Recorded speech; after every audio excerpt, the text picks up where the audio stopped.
So গেছে বর্তমানে যখনই কিছু আমরা গেমের ভিতর প্রবেশ করছি, তো আমরা কিন্তু গেমের ভিতর প্রবেশ করতে পারছি না। এই সমস্যাটা কিন্তু সকলের হচ্ছে, কারো টাইমিং শো করতেছে এবং গাইস কারো বলছে সার্ভার প্রবলেম।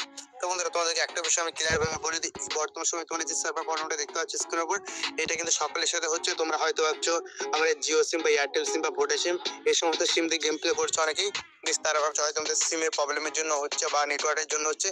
গেস এরকম কোনো কিছু নেই। গেস পার্সোনালি গেস কিন্তু আমরা মানে সমস্ত সিম বা সমস্ত ওয়াইফাই দিয়ে কিন্তু আমরা ট্রাই করে দেখেছি, তারপর গেস কিন্তু আমাদের ফ্রি ফায়ারটা কিন্তু ওপেন হচ্ছে। এটা কিন্তু গাইডো ফ্রি ফায়ার একটা সার্ভে প্রবলেম। তো অনেকে ভাবতেছে যে আমাদের আইডিটা কি ব্যান্ড হয়ে যাচ্ছে বা অন্য কোনো আদার্স, তো কোনো কিছু হবে না গেস তোমাদের আইডিটা। তোমাদেরকে জাস্ট একটা কাজ করতে হবে, এখানে কোনো কিছু করার দরকার নেই। তোমরা গেস কিছুক্ষণ ওয়েট করে যাও, ওয়েট করার পর তোমরা কিছু গেমের ভেতরে যখনই প্রবেশ করবা, হয়তো 1 থেকে 1.5 ঘন্টা বা 2 ঘন্টা লাগতে পারে, ঠিক আছে। মানে টাইমিংটা গেস বলা যাচ্ছে না, তবে এতটুকু কনফার্ম যে তোমাদের আইডিগুলো কিন্তু ব্যান্ড ম্যান্ড কিছু হবে না, ঠিক আছে। এগুলো ভুলভাল নিউজ ছড়াচ্ছে অনেকেই, তোমাদের আইডি ব্যান্ডও হবে না, কিছু হবে না। জাস্ট এটা গ্যারেন্টি ফ্রি ফায়ার কিন্তু সার্ভে প্রবলেম। তো সার্ভে প্রবলেমটা ঠিক হলে তোমরা কিন্তু সকলে গেম প্লে করতে হবে। আর বর্তমানে কিন্তু তোমরা কিন্তু কেউ গেমের ভিতরে প্রবেশ করতে পারবে না। তো এটা বলার জন্য আজকের এই ভিডিওটা আমি বানিয়েছি।